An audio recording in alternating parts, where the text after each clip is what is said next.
أعوذ بالله من الشيطان الرجيم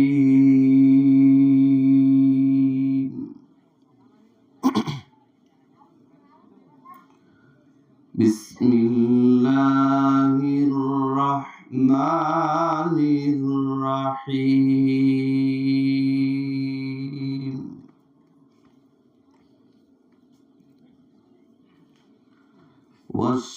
والشمس وضحاها والقمر إذا تلاها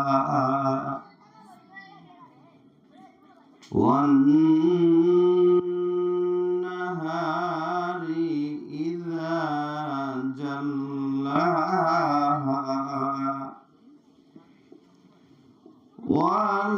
والليل إذا يغشاها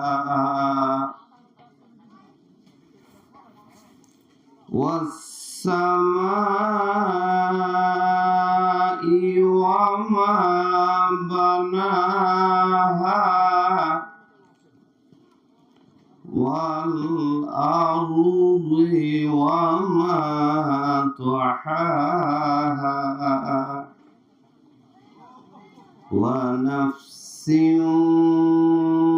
وما سواها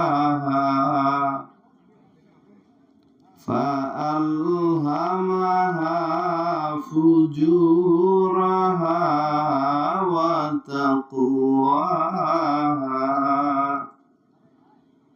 صدق الله العظيم وصدق رسوله النبي الكريم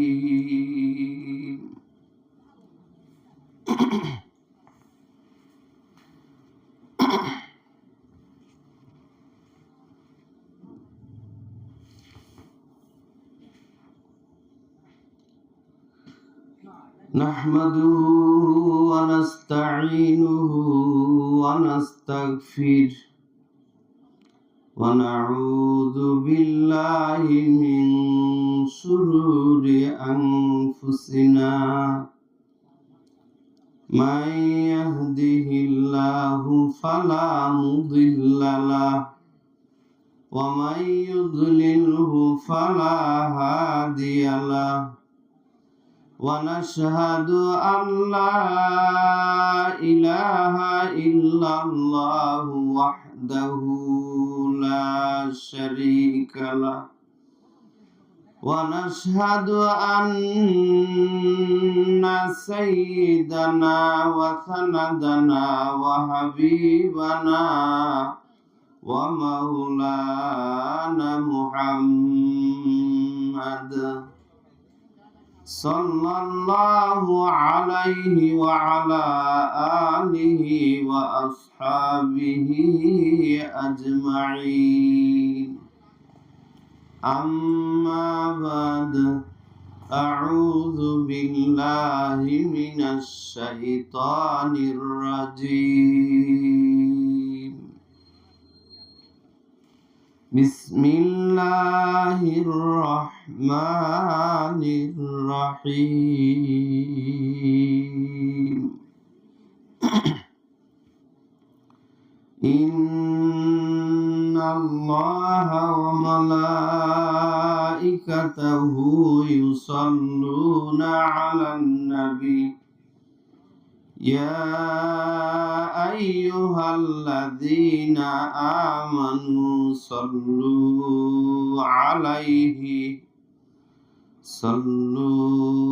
عليه وسلموا تسليما اللهم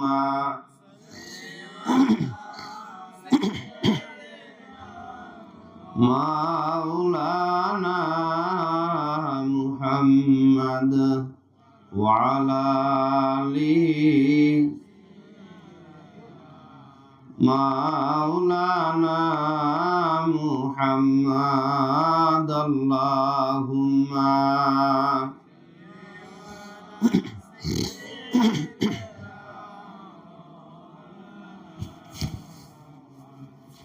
wa ala alihi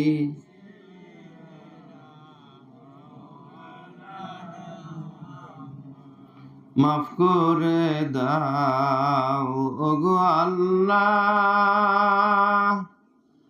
হাজির তোমার দরবারে, মাফ করে দাও ওগো আল্লাহ, হাজির তোমার দরবারে, যার উসিলাই করছো পয়দা, মাফ করো তার খাতিরে আল্লাহুম্মা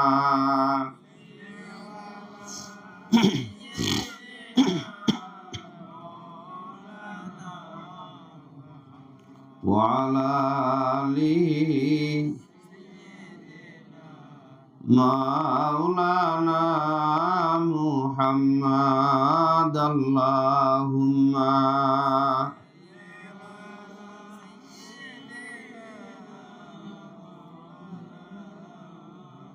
ওয়া আলা আলিহি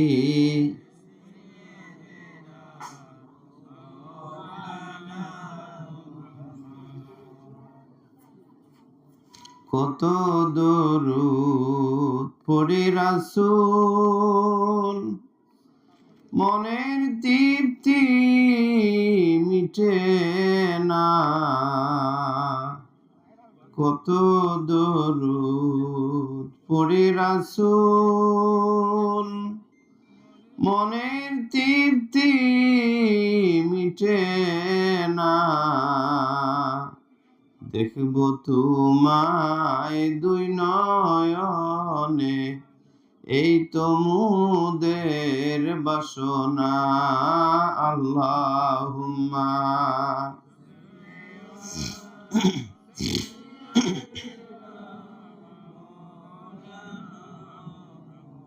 ওয়া আলা আলিহি মাওলানা মুহাম্মাদ আল্লাহুম্মা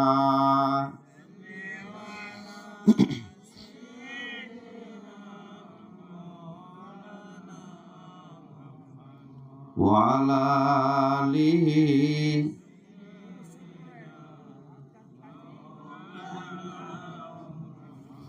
সালাতুন ইয়া রাসূলাল্লাহ আলাইকুম, সালামুন ইয়া হাবিবাল্লাহ, সালাতুন ইয়া রাসূলাল্লাহ আলাইকুম, সালামুন ইয়া হাবিবাল্লাহ, সালওয়াগর হো ইয়া ইমামাল মুরসালিন, জালওয়াগর হো রাহমাতাল লিল আলামিন, সালাতুন ইয়া রাসূলাল্লাহ আলাইকুম, সালামুন ইয়া সালাতুন ইয়া রাসূলাল্লাহ আলাইকুম, সালামুন ইয়া জলওয়াগর হো জলওয়ায়ে নূরে খুদা, জলওয়াগর হো ইয়া মুহাম্মদ মুস্তাফা, সালাতুন ইয়া রাসূলাল্লাহ আলাইকুম, সালামুন ইয়া হাবিবাল্লাহ, সালাতুন ইয়া রাসূলাল্লাহ আলাইকুম, সালামুন ইয়া সাল্লাল্লাহু আলা মুহাম্মাদ সাল্লাল্লাহু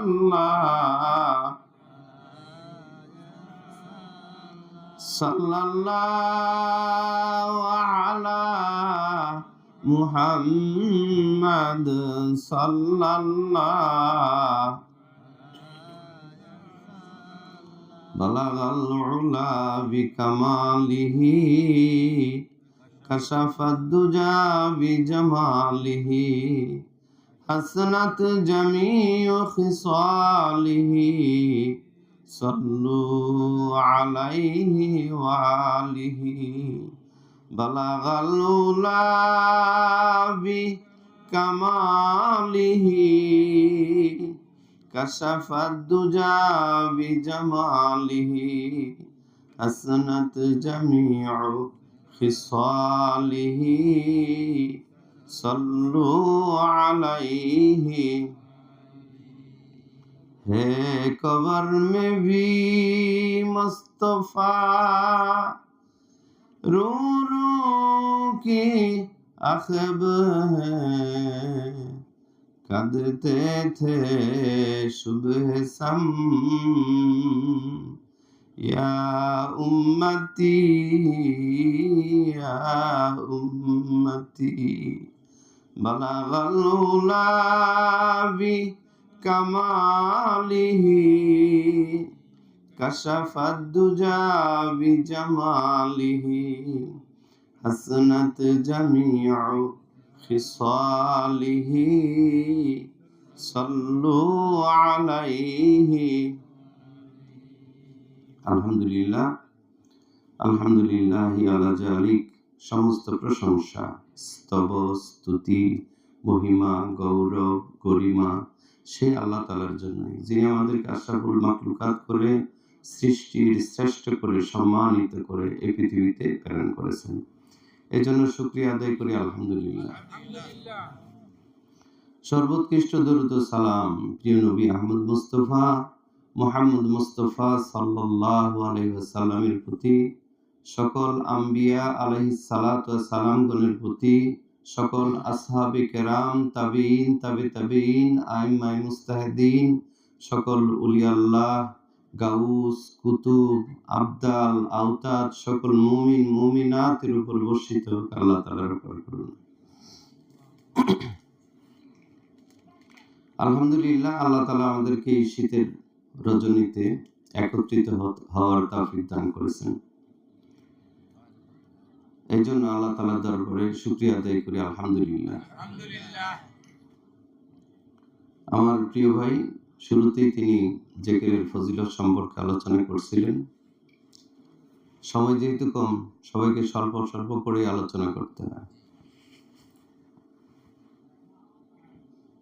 আল্লাহ তাআলা কালামে মাজিদে ঘোষণা করেন, ওয়ালা যিকরুল্লাহি আকবার, আল্লাহর স্মরণই শ্রেষ্ঠ। এই যে আমরা এই তরিকার বায়াত হই, এর সর্বশ্রেষ্ঠ মহিমা বৈশিষ্ট্য হলো যে এই তরিকার মূল বিষয় হলো আল্লাহ আল্লাহ জিকির করা, তাই না? আমাদের মূল কাজ কি? আল্লাহ আল্লাহ জিকির করা। কতক্ষণ? উঠা, বসা, চলা ফেরা, পাক নাপাক সর্বাবস্থায় আল্লাহ আল্লাহ জিকির করা, এটাই তো আমাদের কাজ। সার্বক্ষণিক এই কাজটাই আমাদেরকে করতে হয়।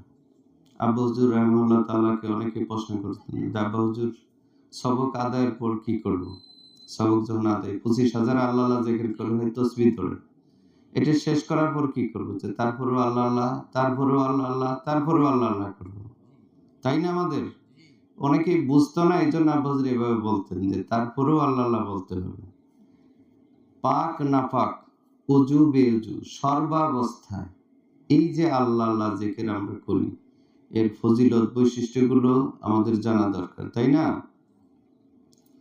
কালামে মাজিদে অনেক ফজিলত বর্ণনা করা আছে, হাদিস শরীফেও আছে। আমরা দুই একটা হাদিস দিয়ে শুরু করি। আল্লাহ রাসূল সাল্লাল্লাহু আলাইহি ওয়াসাল্লাম বলেন, আলা উনাব্বিউকুম, আমি কি তোমাদেরকে এমন একটি বিষয়ের সংবাদ দিব? আলা উনাব্বিউকুম ওয়া আসকাহা ইনদা মালিকিকুম, যা মালিকের কাছে, আল্লাহর কাছে সবচেয়ে বেশি পবিত্রতম এমন একটি আমলের সংবাদ দিব কি? ওয়া আরফাইহা ইনদা দারাজাতিকুম, এবং মহান আল্লাহ তাআলার দরবারে মর্যাদার দিক থেকে সবচেয়ে শ্রেষ্ঠ এমন একটি আমলের কথা বলবো।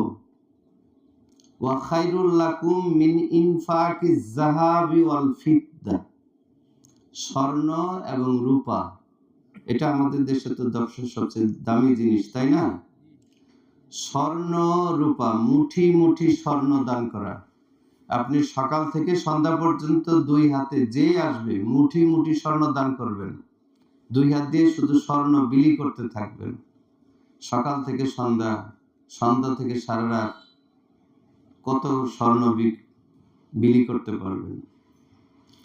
আল্লাহ রাসূল ওয়া খায়রুল লাকুম মিন ইনফাকিজ যাহাবি ওয়াল ফিদ্দা, এই স্বর্ণ মুঠি মুঠি স্বর্ণ রূপা দান করার চেয়েও বেশি ফজিলতপূর্ণ, মর্যাদাপূর্ণ এমন একটি আমলের কথা বলবো।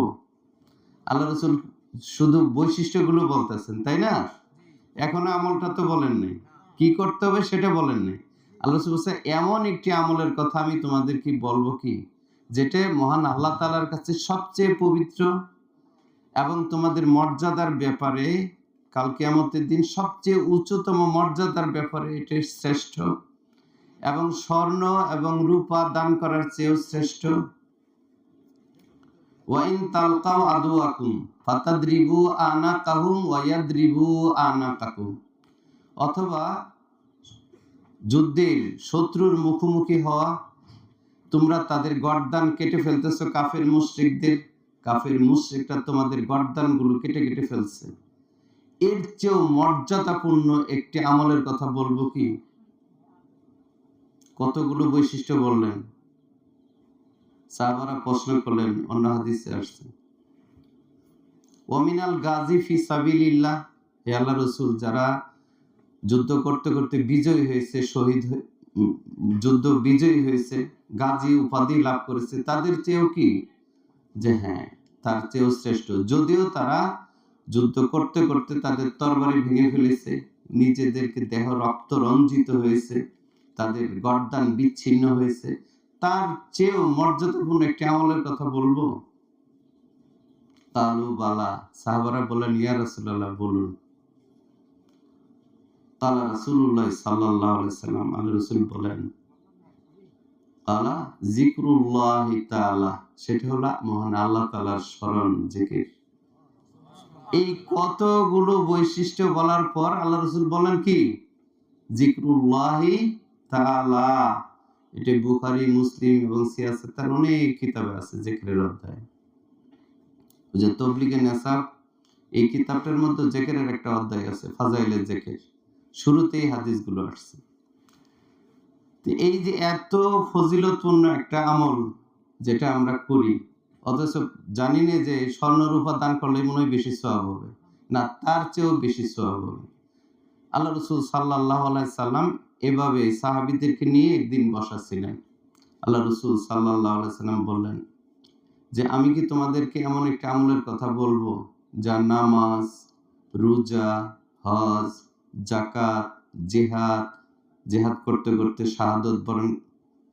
শহীদ হওয়া, শাহাদত বরণ করা, শহীদের মর্যাদা অর্জন করা, অথবা গাজী হওয়া, এই সকল বিষয়ের চেয়ে আমি উত্তম একটি আমলের কথা বলবো কি?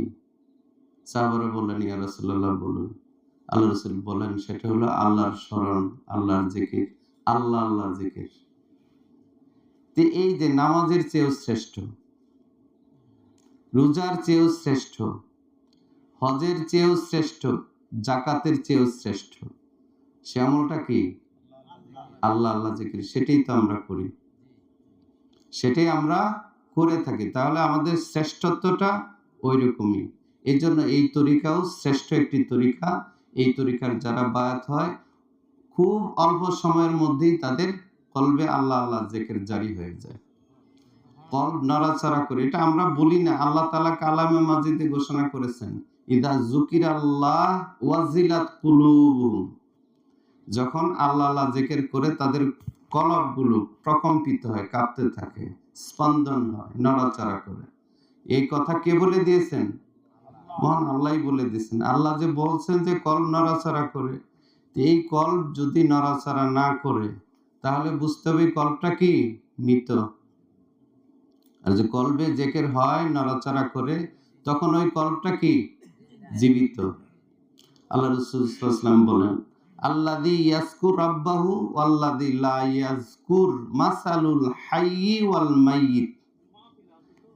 যে আল্লাহ জিকির করে আর যে জিকির করে না, তাদের উদাহরণ হলো জীবিত এবং মৃত।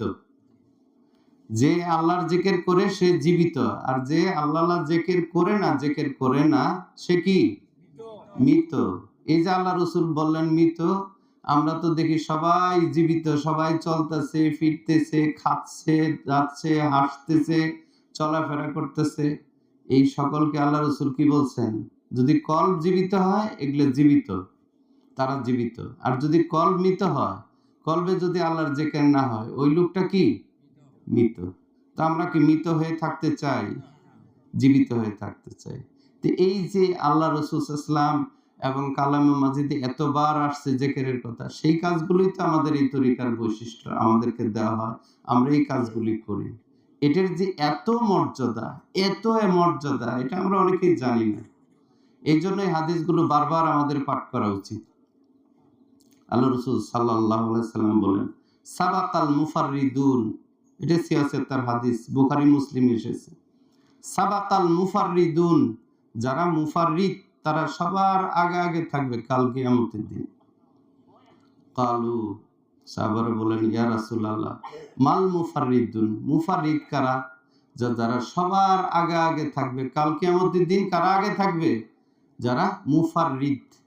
এখন মুফাররিদের ব্যাখ্যা আছে যে মুফাররিদ কারা? যে কাল কিয়ামতের দিন সবার আগে, নামাজীদের আগে, রোজাদারদের আগে, শহীদদের আগে, সবার আগে থাকবে, জান্নাতেও তারা আগে যাবে।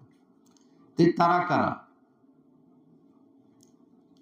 ক্বালা রাসূলুল্লাহ সাল্লাল্লাহু আলাইহি ওয়াসাল্লাম, আয-যাকিরুন আল্লাহ কাসীরান ওয়াজ-যাকিরাত, যারা বেশি করে, যে সকল পুরুষ এবং মহিলা বেশি করে আল্লাহর জিকির করে, তারাই কাল কিয়ামতের দিন সবার আগে থাকবে। এটা হচ্ছে হাদিসে কুদসিতেও আছে এবং বুখারী মুসলিমেও আছে। এই হাদিসগুলো সকল কিতাবেই বর্ণিত আছে, কিন্তু আমরা অনেকেই জানি না। এই যে সবার আগে থাকবে, এই কাজটা তাহলে উত্তম কাজ না? দুনিয়ার বিপদ তো অনেক বড় কথা, আখিরাতের বিপদই তো সবচেয়ে বেশি ভয়াবহ অবস্থা। কাল কিয়ামতের দিন এত অন্ধকার হবে, নিজের শরীর নিজে দেখা যাবে না, ভয়াবহ অন্ধকার। আবার এখানে রক্ত, পুষ, কেউ হাবুডুবু খাচ্ছে, কারো কোমর পর্যন্ত রক্ত, পুজের সাগর, কারো বা গলা পর্যন্ত কেউ সাঁতরাচ্ছে, এমন ভয়াবহ কঠিন অবস্থা। আবার কেউ বা দিব্যি ফুলসিরাত পার হয়ে যাচ্ছে চোখের পলকে। যারা জাকিরিন তারা এভাবেই যাবে, তারা এমন ভাবে যাবে চোখের পলকও ফেলার যে সময়, এই সময় তাদের লাগবে না। যারা ভয়াবহ কষ্টের মধ্যে থাকবে তারা তো থাকবেই, কাফের, মুশরিক, বেদিন, যারা অন্যান্য অপরাধী। যারা মুসলমান তারা জান্নাতে যাবে। কারণ আল্লাহ রাসূল সাল্লাল্লাহু আলাইহি ওয়াসাল্লাম সুসংবাদ দিয়েছেন আগে, উম্মতি উম্মাতুম মারহুমা, আমার এই উম্মত গুলো রহমত প্রাপ্ত উম্মত। কে বলছেন এই কথা? আল্লাহ রাসূল বলছেন, উম্মতি উম্মাতুম মারহুমা, আমার এই উম্মত হলো রহমত প্রাপ্ত, অনুগ্রহ প্রাপ্ত উম্মত। লা আযাবা ফিল আখিরাহ, আখিরাতে তাদের শাস্তি দেওয়া হবে না। আল আযাবু ফিদ দুনিয়া, তাদের দুনিয়াতে শাস্তি আছে। আল কাতলু, হত্যা, আল জালাজিলু ওয়াল ফিতানু, ভূমিকম্প, ফিতনা ফাসাদ, শত্রুতা, এই যে দুনিয়ার বিভিন্ন কষ্ট ভোগ করে যদি কেউ ঈমান নিয়ে আল্লাহ জিকির করে আমরা শুধু পরকালে যেতে পারি, তাহলে আল্লাহ তাআলা আমাদেরকে এইভাবে অনেক মর্যাদার অধিকারী করবেন। কাল কিয়ামতের দিন এক শ্রেণীর ফেরেশতা থাকবে, তারা শুধু জাকিরিনদেরকে খুঁজে খুঁজে বের করবে। কাদেরকে? জাকিরিন।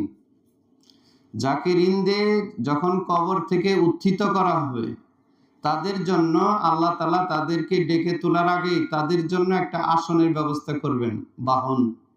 এই বাহনের পিঠে স্বর্ণের গদি লাগানো হবে, স্বর্ণের, যে স্বর্ণ আমরা 1 তোলা কিনতে পারি না।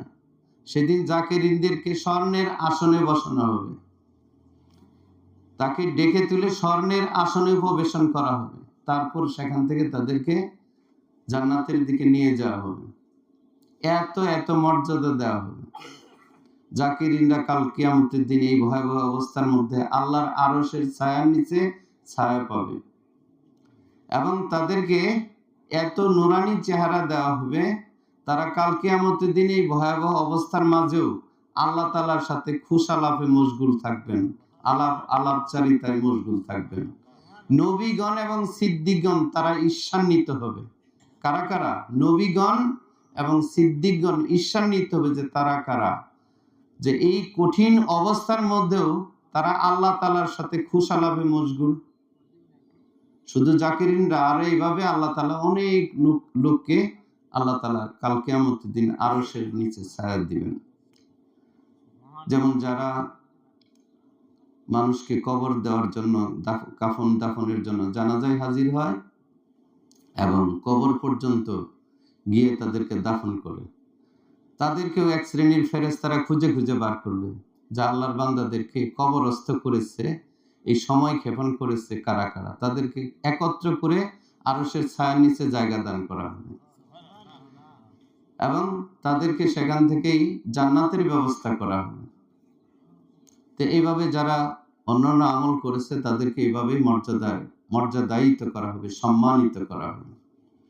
এই যে জিকিরের কথা আমরা বলতেছি, মহান আল্লাহ তাআলা কালামে মাজিদে অনেকবার তাকিদ দিয়েছেন, ইয়া আইয়ুহাল্লাযীনা আমানুযকুরুল্লাহা যিকরান কাসীরা, হে ঈমানদারেরা তোমরা কি করো? বেশি বেশি করে আল্লাহর জিকির করো।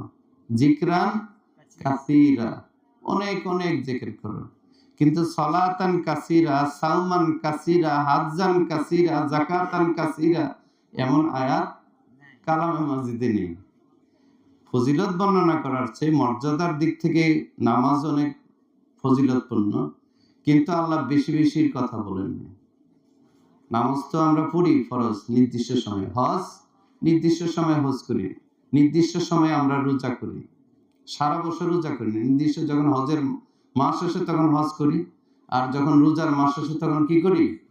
রোজা করি। কিন্তু জিকিরের কথা বলা হয়েছে কি? সার্বক্ষণিক। কেন? এর রহস্যটা কি?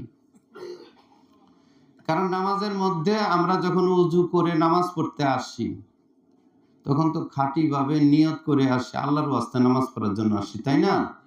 অন্য কোনো উদ্দেশ্যে আমরা কেউ উযু করি, ঠান্ডা পানি দিয়ে উযু করে মসজিদে আসি, অন্য কোনো উদ্দেশ্য থাকে? থাকে না। কিন্তু নামাজের মধ্যে আমাদের উদ্দেশ্যকে অন্যদিকে নিয়ে যায় কে? কে মনে করায় দেয় অনেক কিছু, বাল্যকালের কথা, স্কুল জীবনের কথা, কলেজ জীবনের কথা, বিভিন্ন রকমের হিসাবপাতি। 100 টাকা নিয়ে বাজারে গেলেন, কি কি কিনলেন, এটা কি নামাজের মধ্যে ছাড়া হিসাব করা যাবে না? কিন্তু নামাজের মধ্যে মনে করায় দিল কে? আল্লাহু আকবার বলে নামাজ শুরু করলাম, এতক্ষণ কিন্তু ওই হিসাবটা আমার কাছে ছিল না। হঠাৎ করে মনে পড়ে গেল যে কয় টাকার কি কিনলাম। যখন আল্লাহু আকবার বলে নিয়ত বাঁধি, তারপরেই সে ব্যস্ত হয়ে পড়ে, আমাদের ভিতরে ঢুকে যায়, অথচ আমাদের ভিতরে ঢুকে আমরা দেখি না, বুঝতেও পারি না। তো কেমন শত্রু? এই জন্য আল্লাহ বলছেন আশ-শাইতানু আদুম মুবিন, শয়তান প্রকাশ্য শত্রু। অথচ আল্লাহ বলেন প্রকাশ্য, অথচ প্রকাশ্যে আমরা কেউ দেখি না। দেখি শয়তানকে? দেখছেন কেউ? ওযু করার সময় বাধা দেয়, নামাজে মসজিদে ঢোকার সময় ধাক্কা দিয়ে ফেলে দিছে কাউকে? শয়তান এরকম বোকামি কাজ করে না। শয়তান সাথে সাথে যায়, ও তো বুদ্ধি আছে, শিক্ষিত, সাথে সাথে গিয়ে যেটা করলে নামাজটা নষ্ট হবে, কাজও করবে, কাজের বিনিময়ও পাবে না, সে কাজটাও করায় নিল, এই সময় দুনিয়ার কাজ করলে তো কয়েক টাকা লাভ হইতো। সব কাজ বাদ দিয়ে মসজিদে নিয়ে গেল, সেখানে আমাদের সাথে সাথে সে যায়। আর শয়তানু ইয়াজরি মাজরিদ দাম, শয়তান এভাবে আমাদের শরীরের ভিতরে চলাচল করে, রক্ত যেভাবে চলাচল করে, এগুলো হাদিসের কথা। শয়তান এভাবে আমাদের ভিতরে চলাচল করে, রক্ত আমাদের শরীরের ভিতরে যেভাবে চলাচল করে। তাহলে এই ভয়াবহ শত্রু থেকে বেঁচে থাকা আমাদের প্রয়োজন, দরকার, জরুরি। এ থেকে কিভাবে বাঁচবেন? যেহেতু নামাজের মধ্যেও ওয়াসওয়াসা দেয়। রোজা অনেক সুন্দর একটি আমল, রোজার মাধ্যমে আল্লাহর নৈকট্য হাসিল হয় এবং রোজার বিনিময়ে আল্লাহ বলছেন আস-সাওমু লি ওয়া আনা আজিজি বি, রোজা আমার, আমি তার, মানে তার বিনিময়ে আমি দিব, তার বিনিময়ে আমি নিজ হাতে দিব, কোনো ফেরেশতার মাধ্যমে, বিতরণকারীর মাধ্যমে না। তো তাহলে কত বড় মর্যাদা! অথচ রোজার মধ্যে ওয়াসওয়াসা দেয়, দিয়ে ওই অমুক ভাইয়ের একটা বিষয় মনে করায় দেয় যে দেখছো অমুক না এই করছে, অমুক না এই করছে, অমুক লোকটাকে কেমন, এই যে অমুক লোকটা কেমন, এই কথা রোজার অবস্থাতে আপনার মুখ দিয়ে বের করে দিল, রোজাটা নষ্ট হয়ে গেল। যখন কেউ গীবত করে, ভাইয়ের দুশ্চর্চা করে, অন্যের কথা বলে, বেফাস কথা বলে, ফাহিশা কথা বলে, অশ্লীল কথা বলে, তখন আর রোজার কি মর্যাদা থাকে না, রোজা নষ্ট হয়ে যায়। তো এই যে মহামূল্যবান নামাজ, মহামূল্যবান রোজা নষ্ট করে দিচ্ছে। সারাদিন আপনি না খেয়ে থাকলেন আল্লাহর নৈকট্য হাসিলের জন্য, আল্লাহর খুশির জন্য, সারাদিন পানি পান করলেন না, কিন্তু সে হঠাৎ করে একজনের সাথে, একজনের কথা আপনার মনে উদয় করে দিয়ে আপনার প্রিয়জনের সাথে আপনি আলাপ করলেন, স্ত্রী স্বামীর সাথে, স্বামী স্ত্রীর সাথে আলাপ করছে, দেখছে অমুক এই কাজ করছে, এটা কি ঠিক করছে? এই যে রোজা নিয়ে অমুকের দুশ্চর্চাগুলো হয়ে গেল, হয় না আমাদের মাঝে এরকম? দেখলে কে মনে করায় দেয় এই মহামূল্যবান রোজাকে নষ্ট করে দিচ্ছে, হজ নষ্ট করে দিচ্ছে, যাকাত নষ্ট করে দিচ্ছে। তাহলে ওই শত্রু থেকে তো বেঁচে থাকতে হবে। এই জন্য আল্লাহ রাসূল সাবধান করে দিয়েছেন, আশ-শাইতানু জাসিমুন আলা কালবি বানি আদম ইদা যাকারাল্লাহ খানাসা ওয়া ইজা গাফালা ফাওয়াসওয়াসা। শয়তান বনি আদমের আর কোথাও বসে না, কলবের ভিতরে বসে। আশ-শাইতানু জাসিমুন আলা কালবি বানি আদম, বনি আদমের কলবের ভিতরে বসে। ইদা যাকারাল্লাহ, যখন সে আল্লাহ আল্লাহ জিকির করে, খানাসা, তখন শয়তান পালায়। ওয়া ইজা গাফালা ফাওয়াসওয়াসা, যখনই আল্লাহ আল্লাহ জিকির থেকে সে অমনোযোগী হয়, গাফেল হয়, তখনই সে ওয়াসওয়াসা দেয়। এটা সূরা নাসের মধ্যে আছে, আল্লাযী ইওয়াসউইসু ফি সুদুরিন নাস।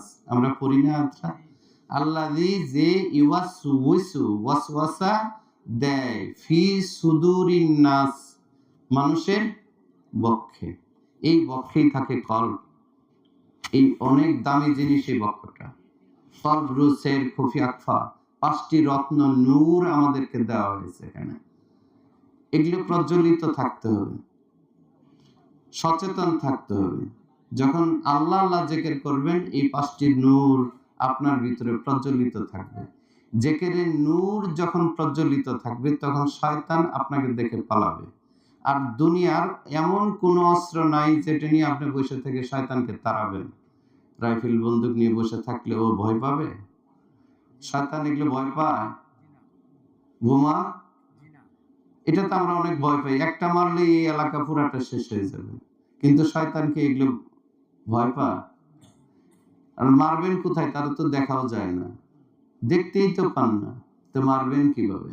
তো সুতরাং এই শয়তানকে তাড়াতে হলে আমাদেরকে কি করতে হবে? আল্লাহ আল্লাহ জিকির করতে হবে। এখন এই আল্লাহ আল্লাহ জিকির কতক্ষণ করতে হবে? আল্লাহ তাআলা কালামে মাজিদে ঘোষণা করেছেন, ওয়া ইজা কাদাইতুমুস সালাতা ফাযকুরুল্লাহা কিয়ামান ওয়া কুউদান ওয়া আলা জুনুবিহিম। ওয়া ইজা কাদাইতুমুস সালাত, সালাতটা তো আল্লাহর জিকির, জিকির না? আল্লাহর স্মরণেই তো আমরা সালাত পড়ি। আর আল্লাহ এভাবেই বলছেন, আকিমিস সালাতা লিজিকরি, আকিমিস সালাতা লিজিকরি, আমার স্মরণে নামাজ পড়ো। এই যে আল্লাহর স্মরণ থেকে নামাজের মধ্যে কে মনটা ছুটায় দেয়? শয়তান। ওই আল্লাহর স্মরণে আর নামাজ হয় না। এই জন্য আল্লাহর স্মরণে নামাজ পড়তে হবে। এই জন্য আল্লাহ তাআলা বলছেন ওয়াইজা কাদাইতুমুস সালাত, সালাতটাও জিকির। তারপরেও বলছে যে আমরা যে অন্য সময়গুলো হিসাব করে পাই না, কি করব, এই জন্য আল্লাহ জানিয়ে দিয়েছেন ওয়াইজা কাদাইতুমুস সালাত, যখন তোমরা সালাত পূর্ণ করে ফেলো, শেষ করো, নামাজ পরিপূর্ণ করো, ফাজকুরুল্লাহ, তখন আল্লাহর জিকির করো, কিয়ামাও ওয়া কুদাও ওয়া আলা জুনুবিহিম, দাঁড়িয়ে, বসে এবং শায়িত অবস্থা। তাহলে তিন অবস্থা ছাড়া আমাদের কোনো অবস্থা আছে? তাহলে সকল অবস্থাতে আমাদেরকে কি করতে হবে? আল্লাহ আল্লাহ জিকির করতে হবে। এই কাজটাই তো এই তরিকার বৈশিষ্ট্য, যে সার্বক্ষণিক আল্লাহ আল্লাহ জিকির করে। আর জিকিরের ফজিলত আগে বর্ণনা করলাম, স্বর্ণরূপা দান করার চেয়েও শ্রেষ্ঠ, আল্লাহর কাছে সবচেয়ে প্রিয়। আর এই কাজ করতে গেলে কোনো ওয়াজিব তরক হয় না, ফরজ তরক হয় না। অন্যান্য আমলের মধ্যে ফরজ তরক হয়। মনে করেন 2 রাকাত নামাজ পড়বেন, 2 রাকাত নফল নামাজ, এই নফল নামাজের মধ্যে ফরজ আছে কি নাই? আল্লাহু আকবার বলে নিয়ত করতে, এটি ফরজ হয়ে যাবে। এর মধ্যে তাকবীরে তাহরিমা ফরজ, কিরাত পড়া ফরজ, রুকু করা ফরজ, সাজদা করা ফরজ। এই যে অনেকগুলো ফরজ, কোন একটি ফরজ যদি বাদ যায়, তার মানে ফরজ তরকের দায়ে আপনি কি হবেন? দায়ী হবেন। যদি ওয়াজিব বাদ যায়, ওয়াজিব তরকের দায়ে আপনি কি হবেন? দায়ী হবেন। কিন্তু যতক্ষণ আল্লাহ আল্লাহ জিকির করবেন, এর মধ্যে কোন ফরজটা তরক হয়ে যাবে? ফরজ তরক হওয়ার ভয় আছে? এই জন্য যারা স্বল্প দুর্বল ইমানের অধিকারী, যারা সার্বক্ষণিক জিকির যাদের জারি হয়নি, তাদেরকে বলা হয় যে নফল নামাজ যখন অনুমতি দেওয়া হবে তখন পড়বেন। আমরা নফল নামাজ পড়তে গিয়ে কখনো ফরজ তরক হয়, কখনো ওয়াজিব তরক হয়, কখনো সুন্নতে মুআক্কাদা ছুটে যায়, কখনো নামাজের মধ্যে মন থাকে না। লা সালাতা ইল্লা বি হুজুরিল কলব, হুজুরি কলব ছাড়া নামাজ হয় না। তাই হুজুরি কলবটা কি, এটাও তো বুঝে। হুজুর মানে হাজির, হুজুর মানে কি? হাজির। এই কলবের হাজির, কলবের উপস্থিতি, মানে দেহটা, শরীর জায়নামাজের মধ্যে, মসজিদের মধ্যে থাকে, কিন্তু মনটা থাকে না। তাহলে হুজুরি কলব থাকলো? তাহলে মনটাও থাকবে এবং দেহটাও থাকবে। দেহ এবং মন, কায় মনোবাক্যে, এই যে দেহ থাকবে এবং মনটাও থাকবে। তখন এই যে মনোযোগের সাথে পড়ো, বলি না আমরা বাচ্চাদের মনোযোগ দিয়ে পড়ো। তো মনের যুগ, মনের যখন উপস্থিত থাকবে, মনের যে যুগ থাকবে, তখন ওই পড়াটাও কি থাকবে? মনে থাকবে। তখন ওই নামাজটাও নামাজের মতো হবে। মনের যুগ থাকতে হবে। মনটা আরেক জায়গায়, আপনি আরেক জায়গায়, দেহ আরেক জায়গায়, তাহলে তো হলো না। এই জন্য দেহ এবং মন উভয়ই আপনার সাথে উপস্থিত থাকতে হবে, তখন হবে হুজুরি কলবের নামাজ। এই হুজুরি কলবটা আপনাকে কিভাবে পাবেন? কলবের উপস্থিতিটা পাবেন কিভাবে? এটা কিভাবে অর্জন করা যায়? সেটা আমাদেরকে ওই যে আল্লাহ আল্লাহ জিকির বলা হয়েছে 25,000 বার, আর সার্বক্ষণিক জিকির, এইটা জিকির করতে করতে একটা পর্যায়ে, একটা হলো জিকির করা, আর একটা হলো জিকির হওয়া। আল্লাহ যা বলছে ফাজকুরুনি আযকুরুকুম, ফাজকুরুনি, ফাজকুরুনি আমার জিকির করো, আযকুরকুম আমি তোমাদের জিকির করব। এই যে ফাজকুরুনি এর একটা, আমার জিকির করো, এটা একটা দায়রা। আর আযকুরকুম আমি তোমাদের জিকির করব, ওই পর্যায়ে যখন কেউ পৌঁছে যায়, তখন কি? তখন জিকির হতে থাকে। তখন আল্লাহ তাদেরকে স্মরণ করেন। আল্লাহ যখন স্মরণ করেন, এই স্মরণের মধ্যে কোনো গাফলত থাকে না। আল্লাহ তো খিদে তৃষ্ণা নেই, পিপাসা নেই, তার অন্য কোনো প্রয়োজন নেই। লা তাখুযুহু সিনাতুন ওয়ালা নাউম, ঘুম তন্দ্রা তাকে স্পর্শ করতে পারে না। তো তাহলে এই দায়রার মধ্যে আমাদেরকে পৌঁছতে হবে, তখন জিকির হতে থাকবে। এই কথা আল্লাহ রাসূল সাল্লাল্লাহু আলাইহি ওয়াসাল্লাম বলে গেছেন, কানা রাসূলুল্লাহ সাল্লাল্লাহু আলাইহি ওয়াসাল্লাম ইয়াজকুরুল্লাহ কুল্লাহিন, রাসূল পাক সাল্লাল্লাহু আলাইহি ওয়াসাল্লাম সার্বক্ষণ আল্লাহর স্মরণে বিভোর থাকতেন।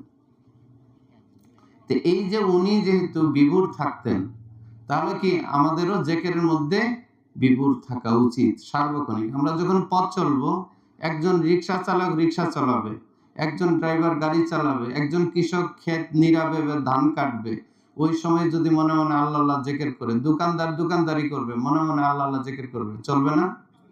সব চলবে। কিন্তু যদি আপনি জলি জিকির, আল্লাহ আল্লাহ জিকির, তসবিহ ধরে জিকির যদি জোরে জোরে করেন, তো ওই জিকিরের সাথে ব্যবসা বাণিজ্য চলবে? দোকানে একজন ক্রেতা গেল, উনি কিনবেন, আপনি বিক্রি করবেন। আর আপনি যদি সুবহানাল্লাহ, আলহামদুলিল্লাহ, ওয়ালা ইলাহা ইল্লাল্লাহ, আল্লাহু আকবার এভাবে বলতে থাকেন, উনি কি থাকবে আপনার কাছে কতক্ষণ দাঁড়ায়? উনি চাচ্ছে একটা জিনিস, আর আপনি আল্লাহু আকবার, আল্লাহু আকবার, সুবহানাল্লাহ, আলহামদুলিল্লাহ জোরে জোরে পাঠ করতেছেন। তাহলে তো উনি থাকবে না। কিন্তু প্রয়োজন তো আমাদের বসে থাকবেন না। কাসবুল হালালি ফারিদাতুন বাদাল ফারিদা। ফরজ আদায়ের পর উপার্জন করাটাও ফরজ। আমাদেরকে কোনো একটা কাজ করতে হবে, এটা তো আল্লাহ ফরজ করে দিয়েছেন। কোনো একটা চাকরি বাকরি কাজ কর্ম ব্যবসা বাণিজ্য একটা কিছু করতে হয়, না কৃষি কাজ করতে হয়। একটা কাজের মধ্যে এই কাজও চলবে, আপনার মনটা আল্লাহ আল্লাহ জিকিরের মধ্যে ব্যস্ত থাকবে, আল্লাহর জিকির করবে, আর আপনার হাত পা শরীর কি কাজের মধ্যে ব্যস্ত থাকবে। এরকম মানুষ পৃথিবীতে আছে, তাদের বর্ণনাও আল্লাহ তাআলা কালামে মাজিদে দিয়েছেন। রিজালুল্লাহ তুলহিহিম তিজারাতুন ওয়ালা বাইউন আন যিকরিল্লাহ। তারা এমন মানুষ যে ক্রয় বিক্রয় ব্যবসা বাণিজ্য তাদেরকে আল্লাহর স্মরণ থেকে গাফিল করতে পারে না। তারা ব্যবসা বাণিজ্য করবে, বাদশাহীও করবে, রাজত্বও চালাবে। উমর রাদিয়াল্লাহু তাআলা রাজত্ব চালায় নাই? সিদ্দিক আকবর রাজত্ব চালায় নাই? বিশাল রাজত্ব। এই অর্ধ জাহানের বাদশা ছিলেন উমর রাদিয়াল্লাহু তাআলা। তাহলে এত বড় বাদশাহী ছিল, তারপরও তারা কি আল্লাহর নাম ভুলে গেছে? তারা আল্লাহ আল্লাহ জিকিরও করছে, আল্লাহর স্মরণে তাদের অন্তর বিভোর থাকতো, আল্লাহ এবং রসুলের প্রেমে তারা মশগুল থাকতেন, আর দুনিয়ার বাদশাহীও চলতো, সকল কাজই চলতো। তেমনি আমাদের এই যে এই তরিকার মূল বৈশিষ্ট্য হলো আল্লাহ আল্লাহ জিকির করা। আমরা যেন সার্বক্ষণিক আল্লাহ আল্লাহ জিকিরটা আমরা জারি করি। এজন্য আল্লাহ রাসূল বলছেন, ইন্না আইনাইয়া তানামান, আমার এই দুই চোখ ঘুমায়, ওয়ালা ইয়ানামু কালবি, আমার কলব ঘুমায় না। আমরা ঘুমাই, আমাদের কলবও ঘুমায় যায়।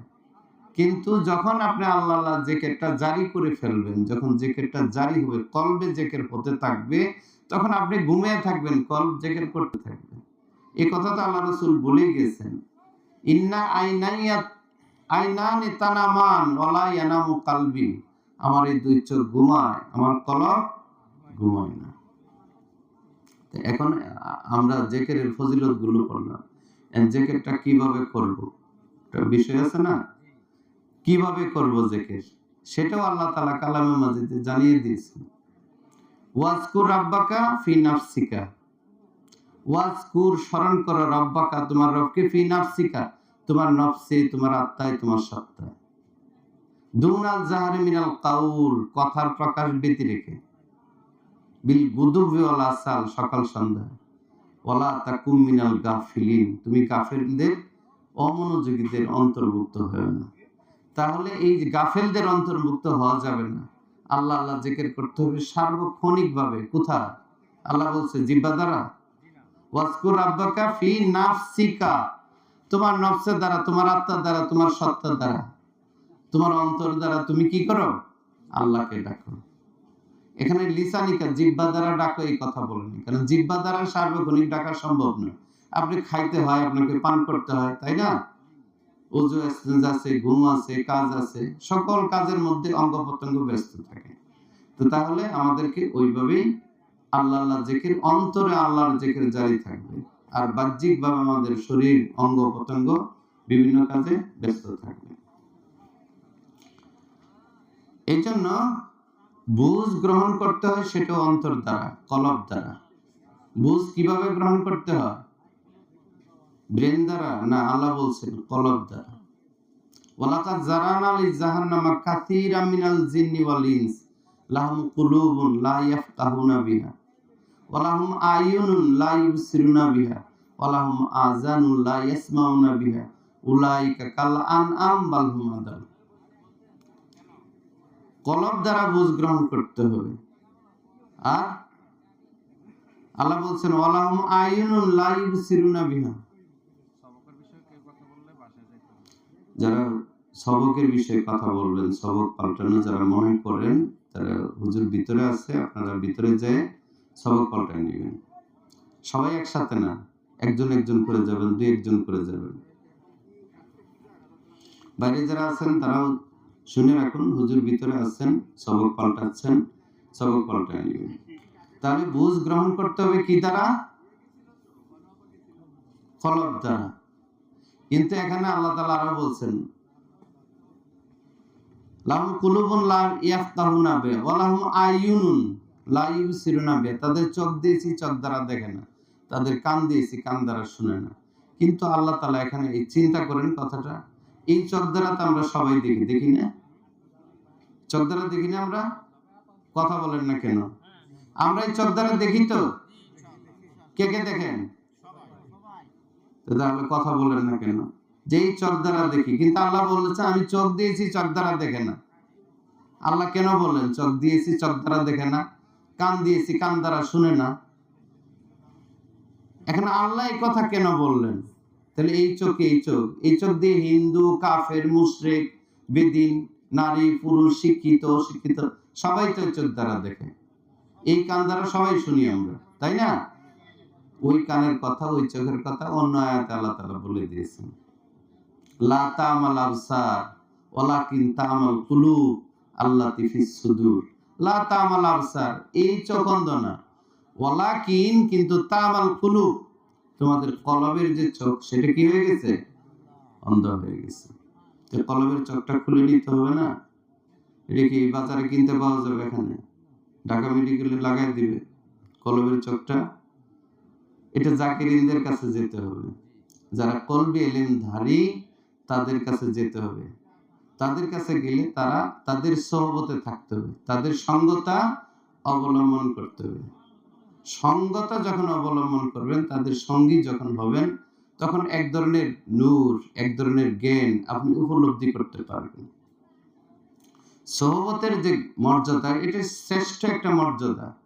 পৃথিবীর সকল আলেম ওলামা, পৃথিবীর সকল মানুষের আমল একত্র করলে সিদ্দিক আকবর রাদিয়াল্লাহু তাআলা একজন সাহাবীর মর্যাদা সে পাবে না। কেন পাবে না? তারা আল্লাহ রাসূলের সোহবতে ছিলেন। কার সোহবতে? রাসূলের সোহবত। তাহলে সোহবতটা অনেক দামি একটা জিনিস। এইজন্য যারা কলবি ইলমদারি, কলবে যাদের ইলম আছে, জ্ঞান আছে, কলবি ইলম। ইলম দুই প্রকার। ইলম কয় প্রকার? আল ইলমু ইলমান, এই কথা কে বলছে? আল্লাহ রাসূল বলছেন, হাদিস শরীফ। আল ইলমু ইলমান ওয়া ইলমুন ফিল কলব, এক প্রকার ইলম আছে কলবের মধ্যে। ফাযাকা ইলমুন নাফি, ওয়া হলো উপকারী ইলম। ওয়া ইলমুন আলাল লিসান, আরেক প্রকার ইলম হলো জিহ্বা। ফাযাকা ইলমু হুজ্জাতুল্লাহ, এটা হলো আল্লাহর পক্ষের দলিল, মানুষের বিপক্ষে। এই যে আমি দলিল বলতেছি, এটা হারাম, এটা হালাল, এটা করা যাবে, এটা করা যাবে না, এটা হলো দলিল। আর আরেক প্রকার ইলম কোথায় থাকে? মানুষের কলবে, এটা হলো উপকারী ইলম। উপকারী ইলমই যদি না শিখে কেউ, তাহলে উপকারী ইলম যদি না থাকে, উপকার লাভ করতে পারবে ইলম দ্বারা? আমাদের দেশে আলেমের অভাব নাই, কিন্তু ইলম দ্বারা উপকার লাভ করতে পারে না অনেকেই। ইলম দ্বারা অনেকেই উপকার লাভ করতে পারে না। ওই উপকারী ইলমটা আউলিয়া কেরামের কাছে যেতে হবে। এই জন্য এই হাজার হাজার এই যে বুজুর্গানে দ্বীন, যারা আউলিয়া কেরাম, সুফিয়া কেরাম, তারা যুগ যুগ ধরে সাধনা করে এই উপকারী ইলমটা বিতরণ করেন। কোন ইলম? এই উপকারী ইলমটা তারা বিতরণ করেন, কলবি ইলম। এই ইলম যাদের আছে তারাই তো দিতে পারবে। যার যেটা আছে, কলসেতে আছে যা, ঢালিলে পড়িবে তা। তো কলবে তো তাদের ওই ইলম নাই, তাদের কলবের মধ্যে আছে কি? বক্রতা। এই কথা আল্লাহ কালামে মাজিদে বলেছেন, ফি কুলুবিহিম যায়গুন, তাদের কলবের মধ্যে আছে বক্রতা। এই যে যদি বক্র থাকে, সে কোরআন পড়বে, সঠিক বুঝ সে নিতে পারবে না, হাদিস পড়বে, সে সঠিক বুঝ সে নিতে পারবে না। এজন্য অনেক বড় বড় ডক্টর, ডিগ্রিধারী, মদিনা বিশ্ববিদ্যালয়, উম্মুল কুরা বিশ্ববিদ্যালয়, আল আজহার বিশ্ববিদ্যালয় থেকে পড়ে অনেক বড় বড় ডিগ্রি হাদিসের উপরে ডিগ্রি নিয়ে আসে, কিন্তু তারা এসে দলিল দিয়ে বেফাস কথা বলে। তাহলে ওই ডিগ্রি, ওই এলেম দ্বারা সে উপকার লাভ করতে পারলো? সে অনেক বড় ডিগ্রিধারী, বলতেছে পীরের ধারে কাছে যাওয়া যাবে না, মাযহাব মানা যাবে না। আছে না এরকম? তো তারা আবার এত এলেম অর্জন করে ওই রকম বুঝটা কোথা থেকে পেল? কে দেয় ওই রকম বুঝ? ওই যে ফি কুলুবিহিম যায়গুন, তার অন্তরের মধ্যে আছে বক্রতা। এই বক্রতা দূর করার জন্য আল্লাহ আমাদেরকে দোয়াও শিখিয়ে দিয়েছেন। কালামে মাজিদে এই দোয়াগুলো আছে।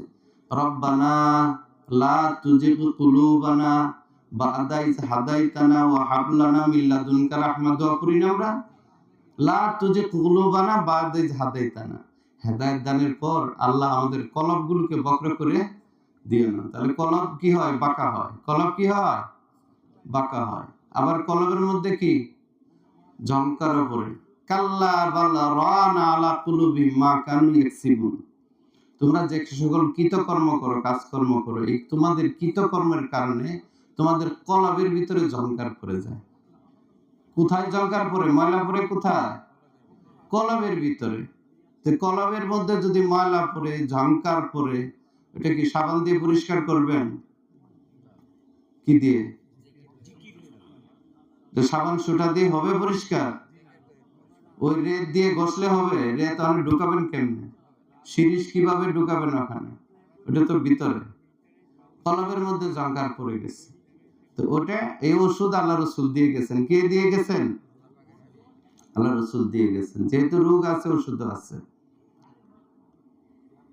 লিকুল্লি শাইইন সিকালা ওয়া সিকালাতুল কুলুব যিকরুল্লাহ। প্রত্যেক বস্তু পরিষ্কারের একটা যন্ত্র আছে, আর কলব পরিষ্কারের যন্ত্র বা রেত হলো আল্লাহর জিকির। লিকুল্লি শাইইন সিকালা ওয়া সিকালাতুল কুলুব যিকরুল্লাহ, সেটা হলো আল্লাহর স্মরণ, আল্লাহর জিকির। তা আল্লাহর জিকির দ্বারাই ভিতরে কি হয়ে যাবে? কলব পরিশুদ্ধ হবে। আবার এই কলবের মধ্যে কি? ইজা নুকিতাত নুকতাতান সাউদা, যখন আমরা কোনো কাজ করি বা অপকর্ম করি, তখন নুকিতাত নুকতাতান সাউদা, একটা কালো দাগ পড়ে যায়। আমরা যখন ভালো কাজ করি, ওয়াইজা নুকিতাত নুকতাতান বাইদা, কখনো শুভ্র একটা দাগ পড়ে যায়, একটা আলো উজ্জ্বল, তখন কল উজ্জ্বল হয়ে যায়, আলোকিত হয়ে যায়। তো তাহলে আমাদের অপকর্মের কারণে কোথায় দাগ পড়ে? কলবের ভিতরে। যখন কলবের ময়লা ছন্ন হয়ে যায়, ময়লা দ্বারা আচ্ছন্ন হয়ে যায়, তখন সে দুনিয়াদার হয়ে যায়। পরকালীন ভালো মন্দ, আবু জেহেলকে আল্লাহ রসুলকে বেশি দেখছেন, আমরা দেখছি। আবু জেহেলই তো বেশি দেখছে। তার ভাতিজা আল্লাহ রসুলকে খুব কাছে থেকে দেখেছে, কিন্তু সে কি হেদায়েত প্রাপ্ত হয়েছে? কারণ খাতামাল্লাহু আলা কুলুবিহিম, তার কলবের মধ্যে কি ছিল? খতম ছিল, সিল গালা করা ছিল। এখানে হেদায়েতের নূর প্রবেশ করেনি। আবার কারো কারো কলবের মধ্যে রোগ আছে। রোগ থাকলে রোগের কি আছে? চিকিৎসা আছে। চিকিৎসা করলে রোগ সেরে যায়। ফি কুলুবিহিম মারাদুন। এই কথাগুলো আমরা বানিয়ে বলতেছি না, আল্লাহ বলছেন। আল্লাহ বলছেন কালামে মাজিদে। সুতরাং কলবের যেহেতু রোগ আছে, রোগ দূর করতে হবে। ওই মাখজুমি, সাইবা, এরা আল্লাহ রসুলকে খুব কাছে থেকে দেখেছে, কিন্তু তারা বিরোধিতাই করেছে। তাদের ঈমান নসিব হয় নাই, হেদায়েতের নূর তাদের নেই। আবার কারো কারো পরিবর্তন এসে গেছে, কারণ ওই কলব পরিবর্তন হয়ে গেছে। কি পরিবর্তন হয়? কলব পরিবর্তন হয়। আল্লাহ রসুলকে মারতে গেছে এমন অনেকেই। খালিদ বিন ওয়ালিদ রাদিয়াল্লাহু তাআলা উহুদের যুদ্ধে কতজন মুসলমানকে শহীদ করে দিয়েছেন, কিন্তু পরবর্তীতে ওনার যখন বোধোদয় হলো, আল্লাহ রসুল তার কাছে সংবাদ পাঠিয়েছেন তার ভাইয়ের মাধ্যমে, তার কি খালিদ বিন ওয়ালিদের কি এখনো পরিবর্তন হয়নি? সে কি এখনো উপলব্ধি করতে পারেনি? এক সময় আল্লাহ রসুলের এই বাণী তার ভিতরে রেখাপাত করলো, তাসির হলো। তিনি নিজে নিজে একাই গিয়ে আল্লাহ রসুলের কাছে বায়াত হয়েছেন, কাউকে জানায় নাই। নিজে একাই তিনি মক্কা থেকে মদিনায় গেছেন। অনেকের সাথে দেখাও হয়েছে, বলছে যে এই যে শত্রু একজন গর্দানটা আল্লাহ রসুলের কাছে তিনি যাচ্ছেন খাঁটি মনে তওবা করার জন্য, এই জন্য তিনি সুন্দরভাবে পৌঁছতেও পেরেছেন। কিন্তু তিনি যখন তওবা করলেন আর গুনাহ আছে, উনি সাহাবীর মর্যাদা পান নাই, অথচ মুসলমানদেরকে উনি কাফের ছিলেন, আবার মুসলমানদেরকেও হত্যা করেছেন।